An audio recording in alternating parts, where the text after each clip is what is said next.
गाड्या सुटल्या नरेगावकरांच्या मैदानातील 5वा सेमी सुटला।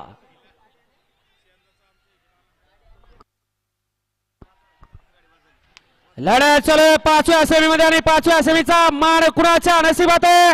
पड्याल देड्या सुंदर अशी तास क्रमांक 4 वरती गाडी पळते।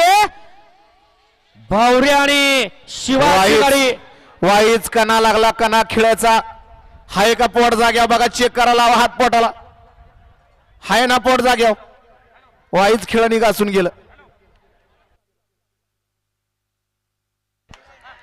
या ठिकाणी आदरणीय श्री डॅसिंग जिल्हा प्रमुख रमेश बापू कोंडे यांचा या ठिकाणी आदरणीय श्री अक्षय भाऊ मिंगळे मित्र परिवार यांच्या वतीनं सन्मान केला जातोय। बापूंना विनंती आपण आपल्या सन्मानाचा स्वीकार करायचा आहे। त्याचबरोबर आदरणीय श्री युवा जिल्हा प्रमुख सोमनाथजी कुटे आपला सुद्धा या ठिकाणी सन्मान केला जातोय। अजय सेठ भंडारी आपला